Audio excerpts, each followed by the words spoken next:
Assalamualaikum warahmatullahi wabarakatuh. Pada kesempatan kali ini, izinkan saya mempresentasikan tugas area ilmiah bab 1 kami yang berjudul Analisis Isi Self-Disclosure pada postingan anggota Manifest Komunitas Marah-Marah di X, periode bulan Ramadan 2025. Sebagaimana tugas ini disusun untuk memenuhi salah satu tugas dari mata kuliah Metode Penelitian Kuantitatif. Langsung saja izinkan saya memperkenalkan diri saya dan juga rekan-rekan saya yang dimana pertama-tama terdapat Anda Kalista dan juga yang kedua saya sendiri Muhammad Rafi Sugondo dan yang ketiga Tara Ananda Nawaila, yang keempat Syifa Hoirini Sahananto dan yang terakhir Yasmin Alsyarika. Masuk kita ke bab 1, ada pendahuluan di sini, latar belakangnya yaitu pada saat ini media sosial mengalami peningkatan penggunaan yang pesat dan telah menjadi bagian penting dari kehidupan sehari-hari. Media sosial merupakan sebuah tempat untuk pengguna dapat saling berinteraksi dan berbagi informasi.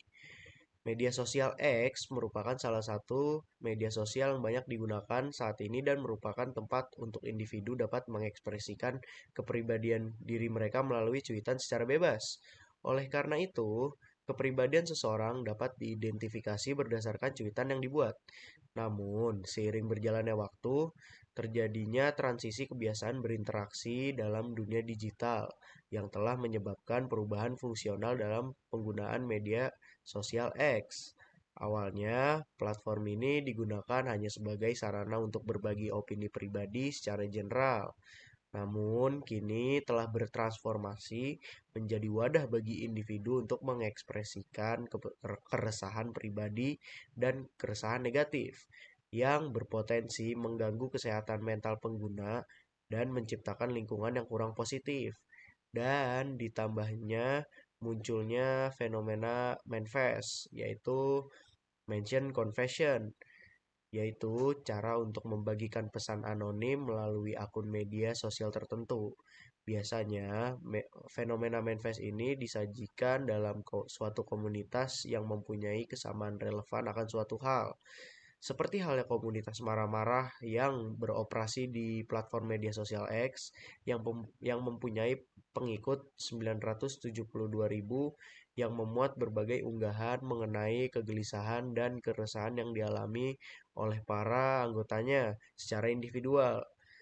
Lalu yang dikutip oleh Mustafa MRI pada tahun 2025, klasifikasi kepribadian berdasarkan pola unggahan media sosial X menggunakan metode Indobert dari Jurnal Penelitian Media Sosial. Terima kasih. Selanjutnya bisa dilanjut oleh rekan saya. Silakan.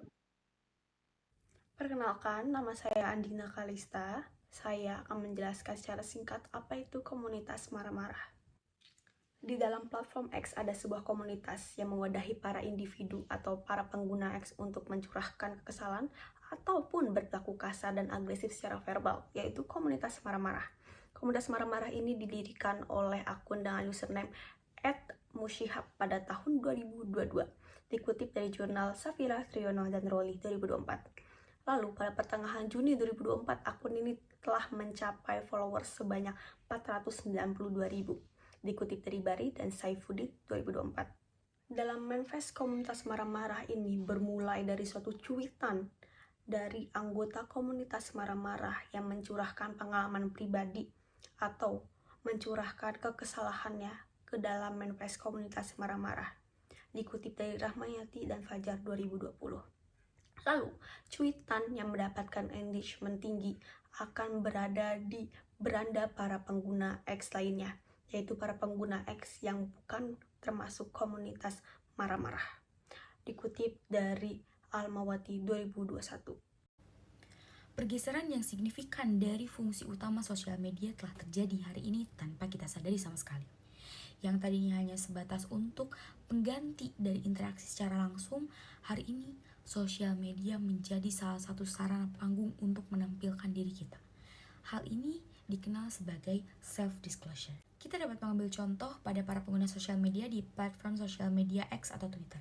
Para pengguna sosial media X memiliki anggapan bahwa platform tersebut dapat mereka jadikan sebagai sarana untuk short escape atau kabur sejenak dari realitas sehari-hari dengan mengunggah berbagai macam cuitan yang merepresentasikan isi hati mereka pada saat itu, ataupun sekedar mengunggah unggahan yang mereka lakukan dalam sehari-hari. Merujuk kepada jurnal analisis self-disclosure pada fenomena hyper-honest di media sosial yang ditulis oleh Raja Erlan Hamzah dan Citra Eka Putri, intensitas penggunaan yang tinggi pada sosial media dapat menyebabkan munculnya salah satu kekhawatiran, yaitu kekhawatiran akan bocornya informasi pribadi yang tentunya dapat menyebabkan kerugian pada diri kita sendiri maupun kepada orang lain apabila kita tidak cukup paham untuk mengetahui serta menginterpretasikan makna sesungguhnya dari self-disclosure tersebut. Self-disclosure memiliki dampak baik dan buruknya tersendiri, maka penting sekali bagi kita untuk memahami dan mengetahui batasan-batasan mana saja yang boleh dan tidak untuk dilakukan dalam self-disclosure. Mengacu kepada jurnal tentang hubungan self-disclosure dengan fenomena hyper-honest pada remaja yang ditulis oleh Adria dan Saragi, sosial media memiliki salah satu fitur yang bernama privacy settings. Fitur ini memungkinkan kita untuk mengatur kepada siapa saja konten kita akan ditampilkan. Maka itulah jawaban dari mengapa orang-orang lebih nyaman untuk menampilkan diri mereka di sosial media dibandingkan dengan dalam kehidupan nyata. Karena di dalam sosial media kita dapat membangun citra diri kita sesuai dengan yang kita inginkan. Kita dapat menampilkan apa yang ingin kita tampilkan, dan kita dapat tidak menampilkan apa yang tidak ingin kita tampilkan. Maka dengan begitu kita dapat menentukan seperti apa diri kita ingin dipandang oleh dunia lain ataupun oleh orang luar. Transformasi digital yang terjadi dalam bidang komunikasi telah mengantarkan kita kepada kebiasaan-kebiasaan baru dalam berinteraksi, baik itu kita mengkonsumsi informasi maupun kita memberikan informasi kepada orang lain.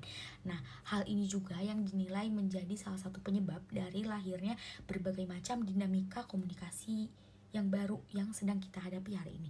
Salah satu contohnya adalah cuitan terkait permasalahan ataupun kepentingan pribadi yang seseorang unggah melalui akun sosial media pada platform X.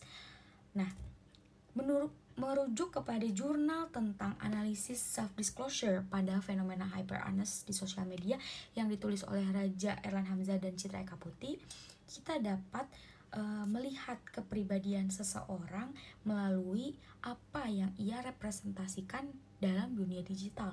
Maka dari itu kita dapat dikatakan bahwa perilaku seseorang dalam menggunakan sosial media dapat merepresentasikan banyak hal dari kepribadian sang penulisnya.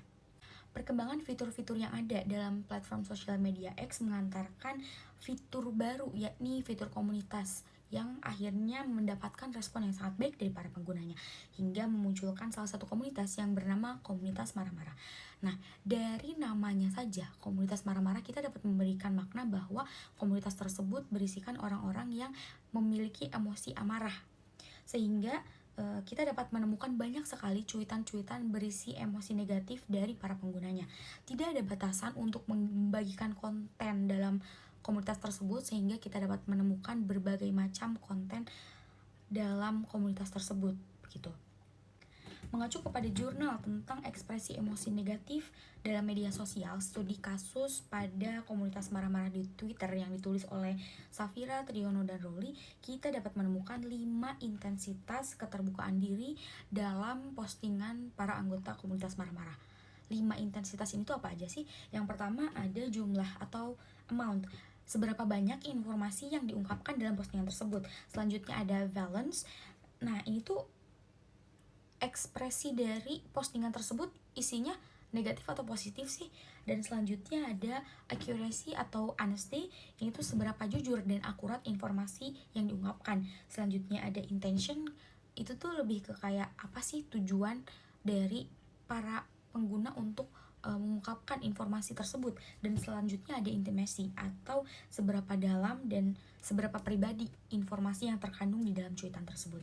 Nah, melalui 5 intensitas ini kita dapat mengaitkan relevansi dari fenomena self-disclosure ini dengan teori self-disclosure yang pertama kali diperkenalkan oleh seorang psikolog humanistik asal Kanada, yaitu Sydney Marshall.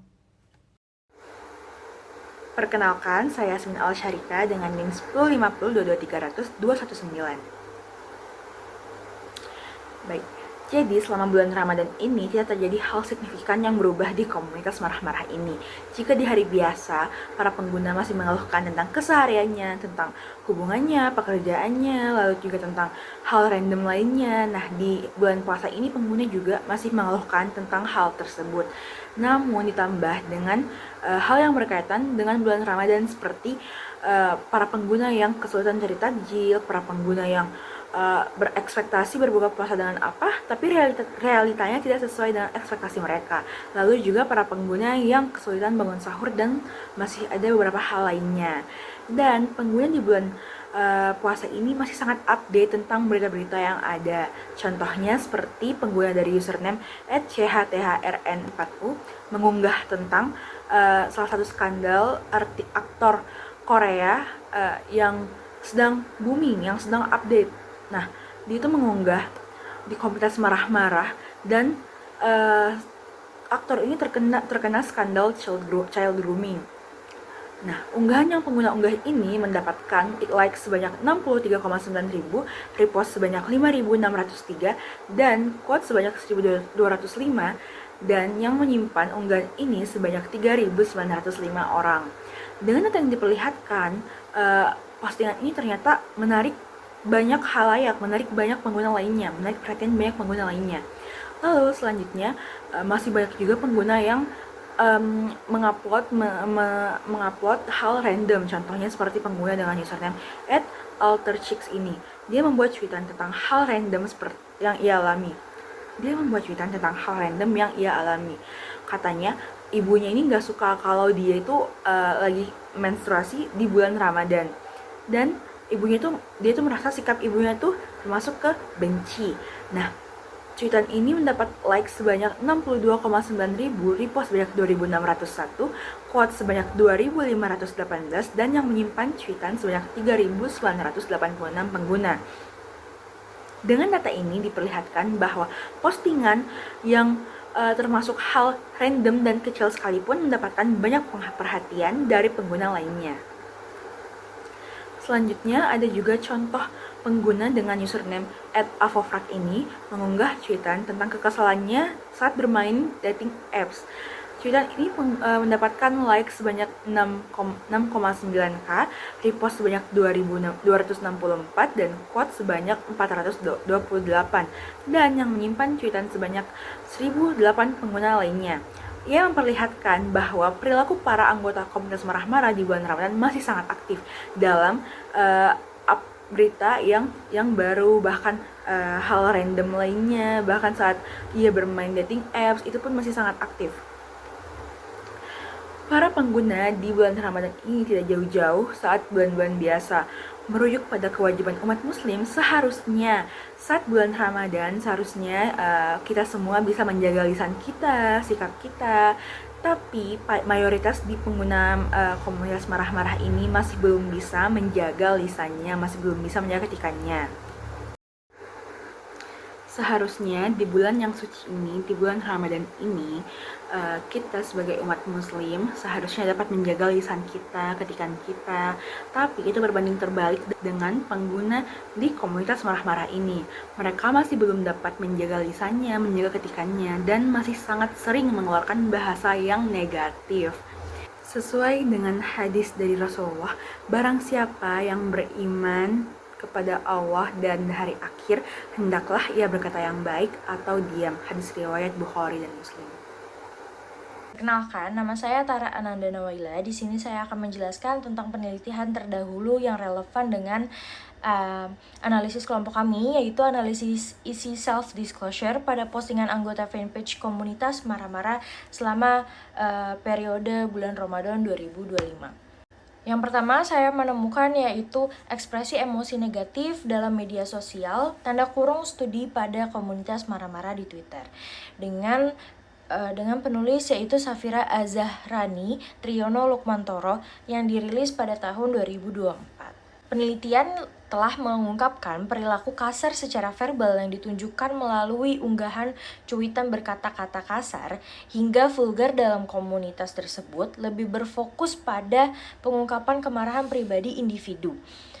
Hal tersebut mengindikasikan bahwa perilaku kasar secara verbal yang terjadi di media sosial tidak selalu tertuju pada orang lain, melainkan tidak bisa diungkapkan secara kehidupan nyata. Kemudian adanya persamaan penelitian, yaitu keduanya sama-sama meneliti ekspresi emosi negatif dalam media sosial, khususnya dalam komunitas yang berfokus pada marah-marah. Selanjutnya ada perbedaan penelitian, yaitu perbedaannya terletak pada objek dan fokus penelitian. Penelitian mendatang, yaitu analisis self-disclosure, lebih berfokus pada analisis isi self-disclosure dalam postingan. Sementara itu, penelitian sebelumnya lebih berfokus pada komunitas marah-marah di Twitter secara umum.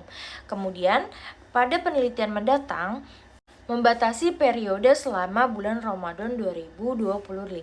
Selanjutnya ada representasi emosi dalam cuitan Twitter komunitas marah-marah, kajian psikolinguistik yang ditulis oleh Muhammad Zanika Esa Putra tahun 2024. Hasil penelitian yang ditemukan yaitu bahwa peneliti mengambil cuitan Twitter komunitas marah-marah yang mewakili setiap emosi yang dialami oleh orang lain atau individu lain. Adapun emosi yang terdapat pada cuitan Twitter komunitas marah-marah yaitu perasaan kesal, takut, terkejut, sedih, kecewa, dan setiap emosi yang dialami merupakan reaksi alamiah tubuh terhadap suatu hal yang sedang dihadapi. Kemudian kita lanjut ke persamaan penelitian, yaitu keduanya sama-sama meneliti ekspresi emosi negatif dalam komunitas tersebut. Keduanya juga sama-sama menggunakan pendekatan analisis isi terhadap unggahan atau cuitan yang dibuat oleh anggota komunitas tersebut. Selanjutnya ada perbedaan analisis, yaitu perbedaannya terletak pada fokus kajian.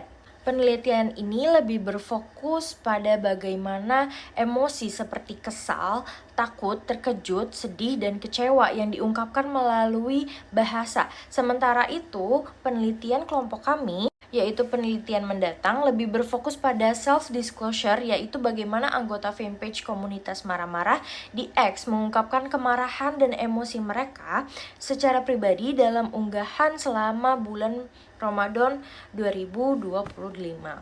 Selanjutnya ada penemuan yang terakhir, yaitu penemuan ketiga, yaitu ungkapan marah dalam komunitas marah-marah di media sosial X yang dirilis oleh Indah Fauzianova dan Darwinarti pada tahun 2024.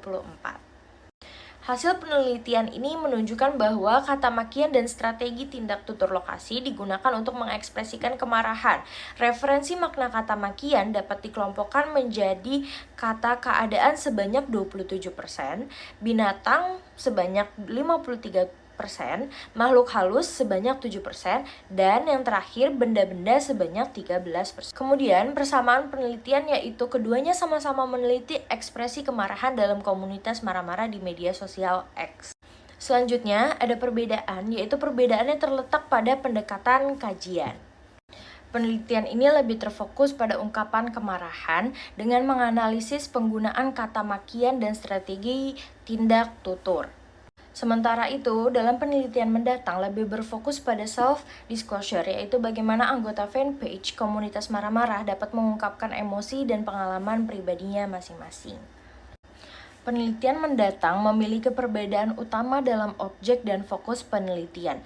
Penelitian ini tidak hanya meneliti komunitas marah-marah di media sosial secara umum, tetapi lebih spesifik pada self-disclosure dalam postingan anggota fanpage marah-marah komunitas tersebut di platform X selama bulan Ramadan 2025, yang bagaimana penelitian ini berfokus pada individu dalam komunitas mengungkapkan pengalaman dan emosi pribadi mereka, bukan hanya sekedar ekspresi kemarahan secara linguistik atau sosiopragmatik. Dengan demikian, penelitian ini memiliki perspektif yang lebih dalam tentang bagaimana individu menggunakan komunitas tersebut sebagai wadah untuk mengekspresikan perasaan yang mungkin tidak bisa mereka sampaikan di dalam kehidupan nyata. Letak keterbaruan penelitian ini yaitu terletak pada kombinasi analisis isi self-disclosure dalam hal spesifik, yaitu komunitas marah-marah di media sosial X selama bulan Ramadan, dan Dan belum ada penelitian sebelumnya yang secara khusus meneliti bagaimana momen bulan Ramadan mempengaruhi cara individu dalam mengekspresikan emosi negatif diri mereka di dalam komunitas tersebut. Sehingga hal inilah yang melatar belakangi penelitian dalam melaksanakan penelitian lebih lanjut. Selanjutnya akan dijelaskan oleh teman saya. Identifikasi masalah. Dari latar belakang yang telah kami paparkan, dapat diidentifikasikan masalah dalam penelitian ini. Yang pertama, bagaimana karakteristik isi cuitan self-disclosure pada anggota manifest komunitas marah-marah di X selama bulan Ramadan 2025. Yang kedua, apa saja kategori self-disclosure dalam isi cuitan anggota manifest komunitas marah-marah di X selama bulan Ramadan 2025. Yang ketiga, bagaimana pola penyampaian isi cuitan self-disclosure pada anggota manifest komunitas marah-marah di X selama bulan Ramadan 2025. Oke, terima kasih. Selanjutnya kita masuk ke tujuan penelitian, yang dimana tujuan dari penelitian ini untuk mengetahui beberapa hal yang diharapkan sebagai berikut. Yang pertama adalah menganalisis karakteristik isi pesan self-disclosure dalam postingan anggota manifest komunitas marah-marah di X selama bulan Ramadan 2025.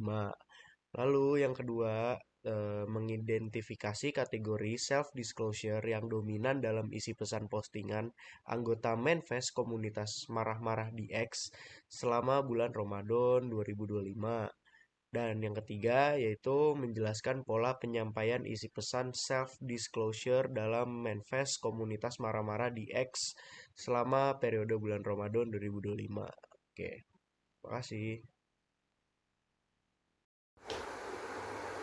Setelah penjelasan tujuan yang dilakukan oleh teman saya, diharapkan penelitian yang kami lakukan ini dapat bermanfaat bagi kegunaan lainnya. Nah, pertama contohnya kegunaan teoritis atau akademik. Penelitian ini dapat bermanfaat dan berkontribusi secara teoritis untuk memahami self-disclosure yang terjadi di komunitas marah-marah di aplikasi X ini. Nah, ini juga dapat menyorot pola komunikasi yang terjadi di komunitas marah-marah selama bulan Ramadan maupun di luar Ramadan. Selanjutnya ada kegunaan praktis yang terbagi menjadi dua. Ada bagi peneliti dan bagi komunitas marah-marahnya sendiri. Pertama, bagi peneliti. Nah, penelitian ini dapat menjadi referensi bagi peneliti lainnya untuk mendalami tentang self-disclosure yang terjadi di komunitas marah-marah di aplikasi X ini. Penelitian ini juga dapat berguna bagi peneliti di bidang komunikasi, psikologi, kajian media untuk lebih mendalami tentang self-disclosure, tentang perilaku, tentang dinamika komunitas daring yang terjadi di komunitas X ini, komunitas marah-marah ini. Nah, untuk komunitas marah-marah sendiri, penelitian ini tuh dapat menjadi acuan untuk para pengguna di komunitas ini untuk mengelola komunitas menjadi lebih baik lagi, agar komunikasi yang dilakukan dapat lebih sehat lagi, lebih baik lagi. Selain itu, agar komunikasi yang dilakukan di bulan Ramadan ini, khususnya di bulan Ramadan ini, lebih baik lagi dari tata bahasanya, dari ketikannya yang lebih dijaga lagi. Baik, cukup sekian yang dapat kami sampaikan. Kurang lebihnya mohon dimaafkan. Assalamualaikum warahmatullahi wabarakatuh.